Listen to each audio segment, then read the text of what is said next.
Oi, gente! Hoje eu vou contar pra vocês as relações entre a psicologia positiva em Harry Potter e as Relíquias da Morte, parte 3. Tadam!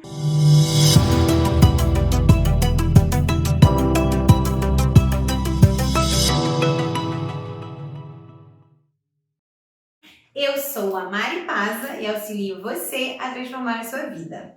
Bom, se você está chegando aqui, parou aqui agora de paraquedas desse vídeo, seja muito bem-vindo, muito obrigado pelo seu tempo. Aproveita, já se inscreve no canal, liga o sininho para você receber as notificações dos próximos vídeos, porque esse livro, galera, eu vou fazer 5 vídeos. Então, esse é o vídeo 3, e daí ainda vão ter mais 2 vídeos. Caraca, misturei aqui o dedo. Ainda vão ter mais 2 vídeos sobre esse mesmo livro. E se você tá falando, gente, que essa menina tá sacudindo esse livro, o que é isso?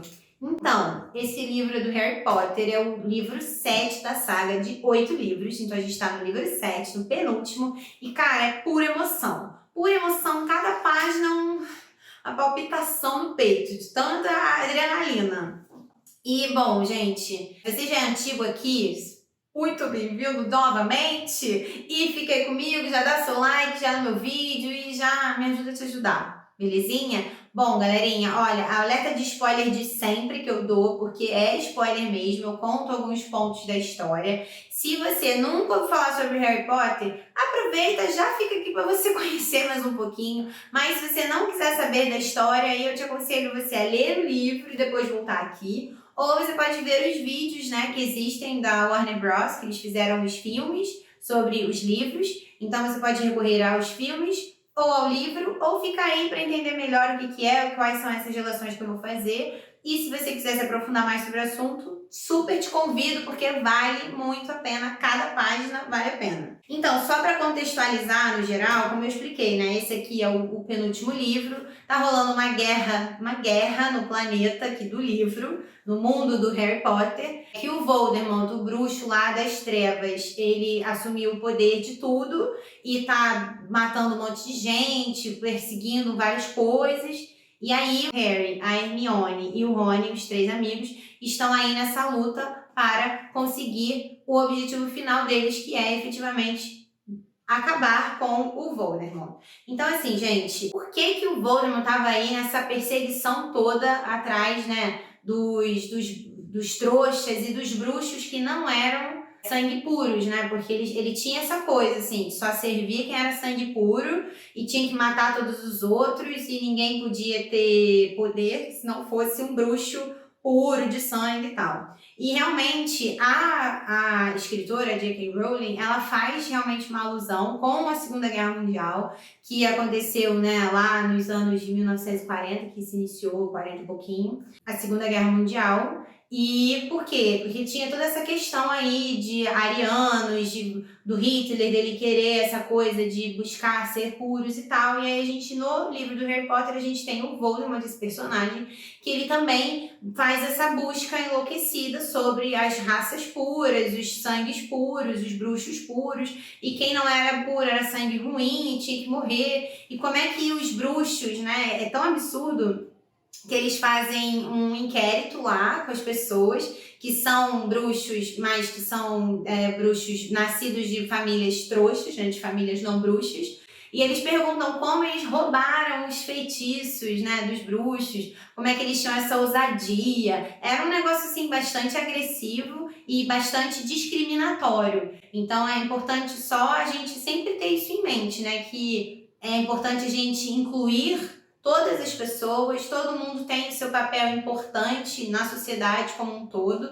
Não existe ninguém melhor do que ninguém. Eu já falei sobre isso em outros vídeos, mas eu volto só para reforçar que ninguém é melhor do que ninguém. Não é porque você tem um sangue puro que você é melhor que outra pessoa que não tem esse sangue puro, que tem um sangue ruim, isso não tem nenhum cabimento.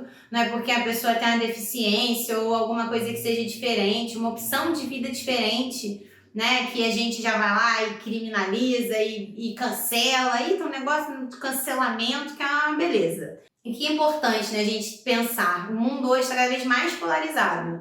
Eu só posso gostar do rosa, do azul, do branco, do preto. Mas se eu tiver uma tendência a gostar do laranja, e ferrou. Porque não pode. Se você gosta do roxo, não pode gostar do laranja. E, gente, não é assim a vida. A vida é uma evolução constante, ela deveria ser, né? Uma evolução constante, o tempo inteiro você aí se desafiando, se conhecendo melhor e aceitando as diferenças dos outros. E aqui no livro acontecem muitos assassinatos, muitas pessoas sendo mortas, famílias sendo destruídas por conta dessa ganância aí pelo poder, essa ambição absurda de sem limites, né? De passar por cima de tudo e de todos porque eu sou melhor do que você. E mesmo dentro desse contexto, né, de guerra e tal, o Rony, a Hermione e o Harry estavam ali naquela batalha, naquela luta deles, né, de viajando pelas florestas e pensando em como eles iam destruir efetivamente os pedacinhos de alma lá do Voldemort. E aí o Rony, ele acaba apresentando pro Harry e pra Hermione, porque o Rony, ele tinha saído um pouco dessa dupla, né? Ele voltou um pouco para casa e teve contato com o mundo, o que estava acontecendo. E aí ele voltou com algumas novidades, porque o Harry e a Hermione estavam muito ali mesmo escondidos e afastados de tudo, eles não tinham acesso a nenhuma informação.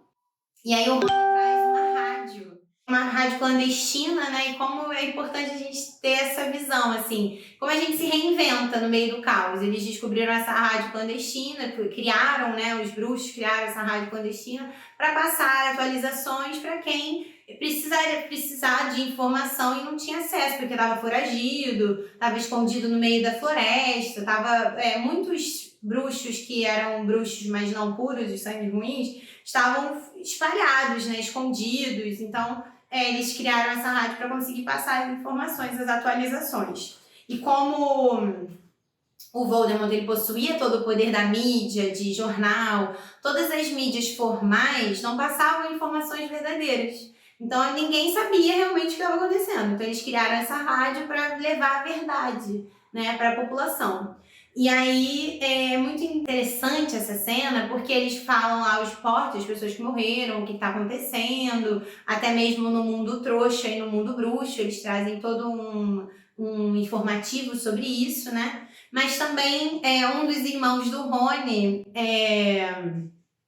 um ou os dois, agora eu não tenho certeza se são os dois que participam da rádio, mas eles trazem, assim, são os dois que participam da rádio e eles trazem informações, assim, de forma cômica, engraçada, para meio que dar uma aliviada naquela tensão, né, da rádio, assim, até deles estarem fazendo uma coisa ilegal e estarem correndo perigo. E aí o Harry, o Rony e a Hermione começam a rir, eles se permitem, né, rir, mesmo diante de todo aquele contexto que eles estavam vivendo, né.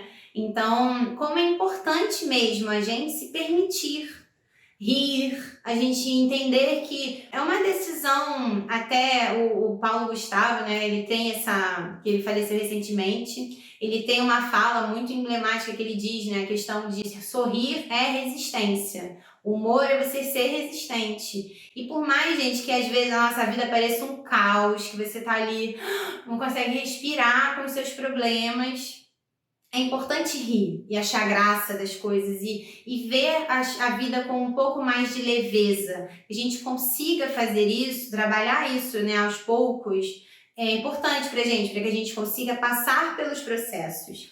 Então, foi muito interessante essa cena, assim, né, que eles estavam ouvindo a rádio, várias reportagens, assim, caóticas, e aí vem uma piadinha ou outra, eles riem e tal. Então, assim, que você também possa fazer essa escolha de ser resistente, de sorrir, de ser feliz, de buscar aí e realmente lutar para que isso seja uma verdade para você. A gente tem uma outra parte muito legal desse livro também, que eles vão visitar o pai de uma amiguinha deles, da escola lá de Hogwarts, que é o Xenófilo, que é o pai da Luna Lovegood, que é um cara bem excêntrico, assim, e tal. Ele foi muito resistente também durante todo esse processo da ascensão do Voldemort ao poder, ele ficava passando... Ele era o único que tinha um jornal que passava a verdade, porque ele estava ali sempre fazendo os reportes, tentando ser o mais fiel às mortes, às pessoas que estavam desaparecendo, para que, né, a população tivesse um pouco de acesso ali a alguma informação verdadeira. E aí eles vão visitar esse xenófilo porque eles tinham um conto de fadas, assim, um conto de bruxos, um conto de bruxos infantil. Eles queriam ver se ele tinha alguma informação, porque ele tinha usado uma veste, uma roupa, com um símbolo que a Hermione identificou no livro e ela já tinha identificado em alguns outros lugares. Então eles foram para lá para entender o que era esse símbolo, porque eles achavam que entendendo o que era esse símbolo poderia ajudar eles nessa jornada de chegar a conseguir destruir o Voldemort. Chegando lá, né, na casa dele, eles são super bem recebidos e tal. Eles conversam até sobre o conto lá, o conto bruxo, e eles chegam a... Eles têm um entendimento sobre as relíquias da morte, que são os símbolos, mas eu não vou aprofundar isso agora, tá, galerinha? Eu vou voltar nisso mais pra frente. Mas eles percebem algumas movimentações estranhas do xenófilo, assim, e também quando eles entram no quarto da Luna, com as roupas, assim, meio reviradas, um negócio meio assim, aí eles começam a ficar meio desconfiados, até mesmo pela forma como ele estava agindo, ele não conseguiu disfarçar muito. O que estava acontecendo, né, realmente? O xenófilo, ele, como eu comentei, ele tinha sido bem revolucionário, mantendo as notícias e tal, e aí pra meio que confrontar ele... o Voldemort decide sequestrar a filha dele, para que ele fique calado e pare de ficar fazendo essa coisa de contar a verdade, né, para a população. E realmente ele para de fazer o jornal, mas a filha dele é sequestrada, e quando ele recebe o Harry lá na casa dele, ele vê como uma oportunidade de entregar o Harry e conseguir ter a Luna de volta.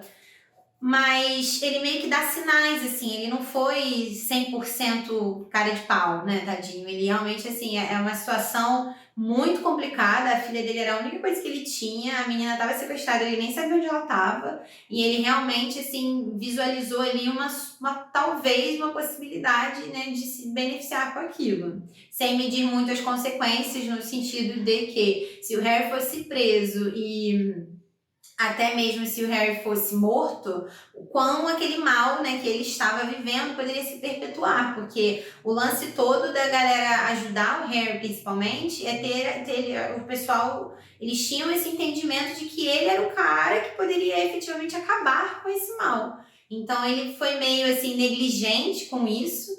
Mas aí eu te questiono, né? Quando se você estivesse numa situação tipo essa, sua filha lá sequestrada, você vê ali talvez uma possibilidade de ter ela de volta, o que a gente faz, né? Então é importante só a gente pensar com muito carinho nisso, assim, que às vezes a gente pensar só na gente, a gente esquece do mal que pode ser para o todo. Ele, né, por exemplo, defendeu a filha, mas esqueceu que ele poderia estar condenando a humanidade toda se o Harry efetivamente fosse morto naquele momento.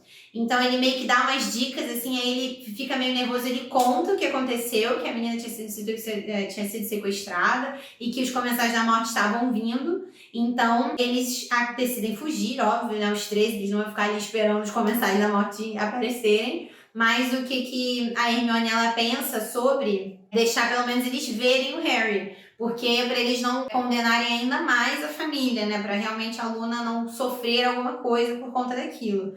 Então eles esperam até o último segundo ali os comensais da morte chegarem, eles realmente visualizam o Harry, aí eles aparatam e somem. E aí, num mega susto, né, porque é uma situação bem, assim, emocionante. Aí, gente, meu Deus do céu, eles fogem, aquela tensão. E aí brotam lá no meio da floresta e ficam já com a cabeça a mil, pensando o que eles vão fazer, o que vai acontecer. E aí o Harry vai conversando lá, ele fala o nome do Voldemort. E o nome, cara, tava proibido de ser pronunciado. Quem pronunciasse ia ser, tipo assim, é meio que tipo, ter um... você perdia todas as proteções que estavam em volta de você, sequestradores iam aparecer, essa era a instrução do que o Voldemort passou, se alguém falasse o nome dele. Aí o Harry vai e fala, Voldemort, brotam uns sequestradores, sequestram os três.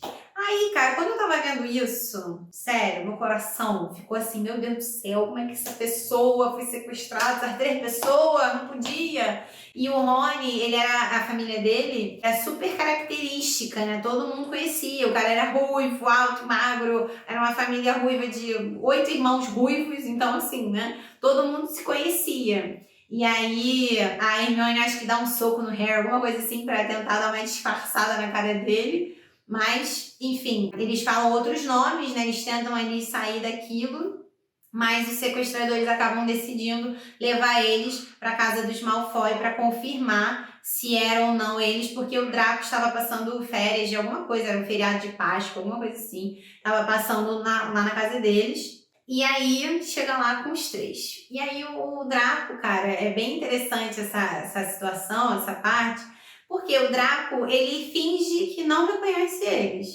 Ele fala assim, pode ser que seja, mas eu não tenho certeza se é. Então, não sei, eu prefiro não chamar o Lorde das Trevas, porque vai que não é.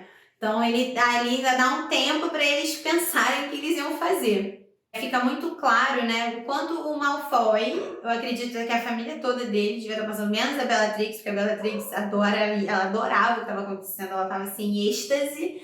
Mas a família do Draco, o pai, a mãe e ele, eu acredito que eles estavam muito arrependidos já mesmo de tudo que estava acontecendo. O Draco, desde o que aconteceu no outro livro, né, que ele passou por aquele momento ali de ter que matar o Dumbledore ou não e tal, e enfim, a galera invadiu Hogwarts e teve estudantes que foram atacados e tal, eu acredito que ele ficou já amadurecendo essa questão do perdão, do se entender ali dentro dele, e aí quando ele tem essa oportunidade, ele podia ter falado, chamem o Lord Voldemort, são eles. Mas não, ele deixa ali a dúvida no ar para que eles tenham alguma chance, qualquer chance que fosse, né? Porque quando você vê os caras presos dentro de um calabouço lá na casa dos Malfoy, e a Hermione até ela é pega para ser torturada. Então, assim, terrível. Essa cena dessa parte do livro é muito pesada mesmo. E o que é muito interessante, né, que a J.K. Rowling ela traz muito forte nesse livro, é essa questão da gente não romantizar as coisas. Tipo assim, ter a clareza realmente do que está acontecendo, né? Ela bota a Hermione para ser torturada, não que a Hermione não tenha clareza, tô falando assim, essa clareza pra gente, né? Entender que realmente é sofrido, muitas vezes vai ser sofrido mesmo, dói muito, sofra mesmo, chore muito, fique com raiva, mas erga-se novamente e continue caminhando. Essa parte da tortura é terrível, assim, porque eles estão com a espada do Gryffindor, que ele é um dos fundadores de Hogwarts e patrono da casa da Grifinória. E aí ela fica transtornada por conta daquela situação deles estarem com a espada, porque em teoria a espada estava no cofre dela, né?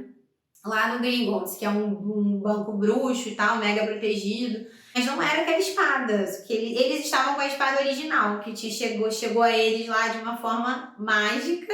Eles receberam essa espada para conseguir destruir as Horcruxes, precisava ser uma coisa bem poderosa, como uma arma de um duende. Essa espada, né, ela foi construída por um duende, então ela era super poderosa. E ela ficou transtornada, ela queria entender como é que eles tinham conseguido a espada e tal, e ela começa a torturar a Hermione, e aí eles foram presos, os dois, o Harry e o Rony, são levados lá pro calabouço, e aí, cara, é uma tensão, porque eles ficam ouvindo a Hermione gritando, e eles não conseguem fazer nada, ficam ali pensando como é que a gente vai sair daqui, como é que a gente vai sair daqui, e aí o Harry, ele olha, ele tinha um espelho que ele tava com ele, que era um espelho que era do padrinho dele, que lá no passado, no livro 3, o padrinho dele tinha dado esse espelho para eles se comunicarem.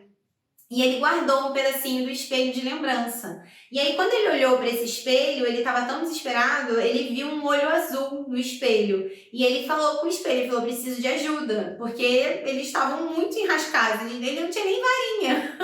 Tipo assim, um bruxo sem varinha preso no calabouço dos Malfoy, que a Bellatrix torturando a amiga dele, tipo assim, cenário de caos. Imagina eu lendo essa parte dela aí, me dava até suador, suava frio, até de tensão.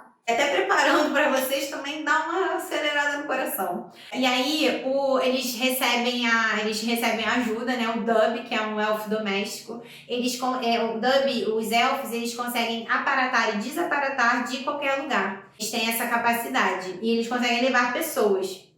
Então, dentro desse calabouço lá onde eles estavam presos, essa jaula, sei lá como é que era exatamente, tava preso o Harry, o Rony, a Luna, eles acharam a Luna, tava lá, e tava também um duende, que é o Grampo, que era um duende que trabalhava no Gringonte, estava lá preso, e também o Senhor Olivares, que era o senhor das varinhas, né, que era o dono de uma loja de varinhas. E eles estavam todos presos lá. E aí, bom, o Dub chega, cara, e salva geral. O Harry pede pra ele levar o pessoal que tava preso, né, pra casa do irmão do Rony, que era mais afastado e tal, eles estavam conseguindo viver escondidos, aí leva eles pra lá.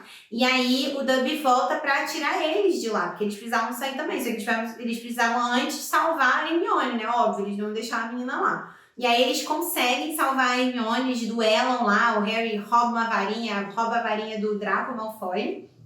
E aí eles duelam e tal, conseguem fugir. Uf, que alívio que eu fiquei, gente. Mas, no entanto, todavia, como a vida não é um romantismo, né? A J.K. Rowling, ela insiste em mostrar isso pra gente a saga inteira, mas nesse livro ela vai ali bem nessa ferida. O Dub, ele morre nesse processo de salvar eles e tal. Ele recebe uma maldição quando eles estavam fugindo e ele acaba morrendo. E aí, nossa, é uma cena assim muito pesada, porque o Harry, né, ele fica mais uma vez, ele se sente culpado pelo Dub ter morrido, porque ele pediu ajuda e o Dub foi pra lá pra ajudar ele. E aí ele acaba falecendo, o Harry faz um enterro, cava lá uma cova e tal, pereré. E o que a gente pode tirar de lição disso pra gente, né? A gente realmente ter esse entendimento de que a vida não é esse algodão doce. A Hermione, por exemplo, ela foi torturada, mas ela já estava ali de novo com eles, ali disposta a fazer acontecer. E é muito isso, assim, que a gente entenda que realmente, a gente vai chegar no fundo do poço, vão ter dias que vão ser muito poço, muito mais poço do que fora do poço. E tudo bem, é o processo lindo que é viver, mas a gente não precisa romantizar esse processo. Entender que as dores vão vir, os desafios vão aparecer e a gente tem que partir para cima. E aí depois disso, né, eles chegam lá na casa do irmão do Gui e tal, que é na casa do Gui, que é o irmão do Rony, e o Harry vai conversar com o Duende.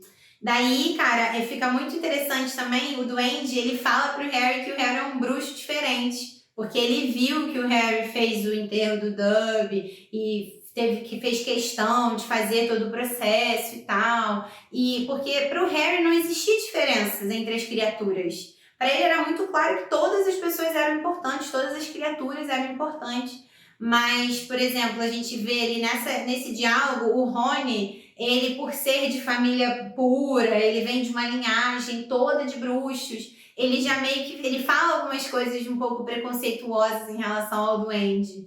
E como que a gente às vezes é preconceituoso sem nem ter noção, assim, às vezes a gente fala umas coisas e a gente não tem noção do que a gente está fazendo. Então por isso que é importante a gente trazer para a luz, buscar conhecimento antes de falar coisas, não ser o dono da verdade, porque ninguém é dono de nenhuma verdade. A gente sempre pensar nisso, assim, pensar no todo, no coletivo. E bom, galera, esse pessoal aqui não cansa, né, de fazer a gente passar sufoco, de desespero do que vai acontecer. E aí, o que eles decidem fazer? Essas três criaturas resolvem ir lá no banco, porque a Bellatrix ficou lá ficou tão estressada por causa do cofre que o Harry falou assim, pô, tem alguma coisa lá que tem de valor também, deve ter outro Horcrux. Outro pedaço de alma do Voldemort, então eles vão pra lá, invadem o negócio, conseguem fugir, pegam lá o Horcrux, só que, no entanto, todavia, porque, né, eles invadiram o banco, fugiram com o dragão, chamaram um pouco de atenção só do processo que estava acontecendo,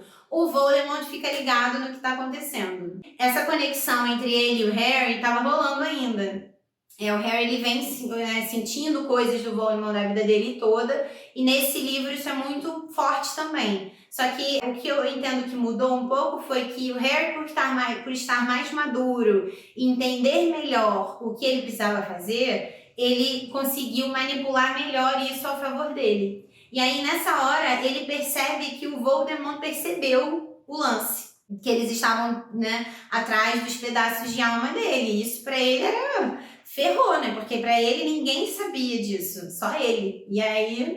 se lascou-se, porque o Harry já sabia, a Hermione sabia, o Ron sabia, o Dumbledore sabia, e eles estavam destruindo os pedacinhos de alma dele. E aí, cara, uma confusão acontece, né? Porque ele vai atrás das outras pra saber se já tinham sido realmente destruídas. Bom, né? Daí o Harry tem esse pensamento e daí eles decidem ir pra Hogwarts, porque o Harry, ele sente que ele precisaria ir pra Hogwarts porque a última Horcrux estava lá. Eles acabam decidindo partir para a escola. Vou entrar nessa parte da escola no próximo vídeo, então aguenta coração, porque é muito emocionante, galerinha. Então, olha, vamos só recapitular aqui o que é importante para a gente tirar de lição dessa parte incrível do livro. O importante é a gente ter, clareza do nosso objetivo, entender que a vida é aos trancos e barrancos mesmo, que as dores vão vir, o sofrimento vai acontecer, mas que a gente, com clareza do que a gente quer e sabendo onde a gente quer chegar e tendo confiança na gente, que a gente é capaz de fazer, cara, a gente consegue chegar onde a gente quiser. Então, gente, não é feitiçaria, é a vida como ela deveria ser. Aguardo vocês aí semana que vem na parte 4 dessa incrível jornada.